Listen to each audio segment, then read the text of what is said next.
नमस्कार, आप देख रहे हैं तारकेश्वर टाइम्स। उत्तर प्रदेश के बस्ती जिले में स्थित सेंट जेम्स चर्च और उसके अस्तित्व पर खतरा मंडराने लगा है।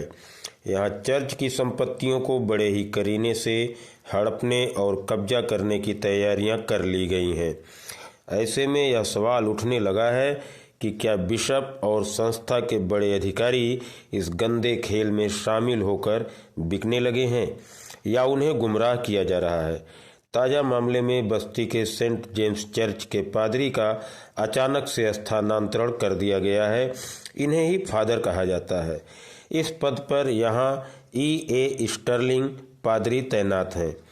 इनके कछावा तबादले के निर्देश के साथ ही इन्हें यह भी निर्देश दिया गया है कि ये इमीडिएट अनिल कुमार लाल को चार्ज दे दें।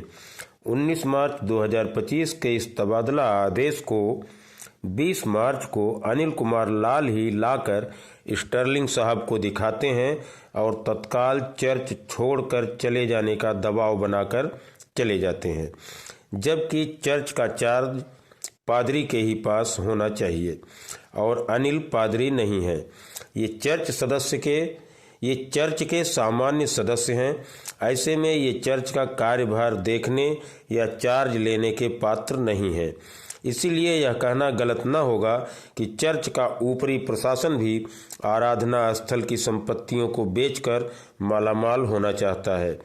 ये बात क्यों हो रही है, इसके पीछे की इनसाइड स्टोरी को समझिए।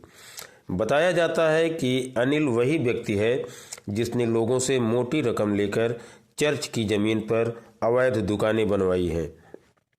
इसके अलावा कई लोगों को अस्थायी निर्माण करके व्यावसायिक उपयोग के लिए किराए पर भी चर्च की संपत्तियों को दे रखा है, जो बिल्कुल अवैध है। अवैध इसलिए है क्योंकि चर्च की किसी भी संपत्ति का व्यावसायिक उपयोग नहीं किया जा सकता। इसीलिए किसी शिकायत पर पूर्व में चर्च की जमीनों से सभी अवैध कब्जे जिलाधिकारी के निर्देश पर हटाए गए थे और अवैध तरीके से निर्माण की गई पक्की दुकानों को सील कर दिया गया था। इन पक्की दुकानों को किराए पर देने के लिए एडवांस में लोगों से काफ़ी मोटी रकम ऐंठ कर अनिल के मालामाल होने की बात कही जा रही है और ये लोग दुकानें या अपना पैसा मांग रहे हैं, जो 5-6 साल पहले इन्होंने लिए थे। इसके अलावा लाखों रुपए किराए यही व्यक्ति अपनी दबंगई से वसूलता और हड़प करता है, क्योंकि अस्थायी निर्माण कर व्यावसायिक उपयोग के लिए पुनः किराए पर संपत्तियां दे दी गई हैं। यदि पादरी चार्ज नहीं दे रहा है तो आपको ऊपर शिकायत करनी चाहिए, न कि गुंडई करनी चाहिए।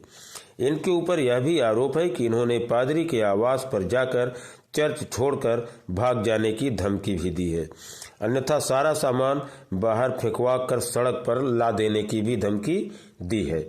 इतना सब कुछ होने के बाद भी ऐसे व्यक्ति को अचानक चर्च का चार्ज दिया जाना पूरी कमेटी को ही कटघरे में खड़ा करने जैसा है।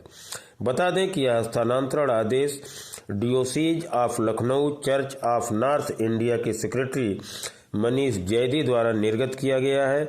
ऐसे में यह कैसे माना जा सकता है कि ये कार्यवाही वैध और स्वस्थ आराधना परंपराओं और नियमों के अनुसार की गई है।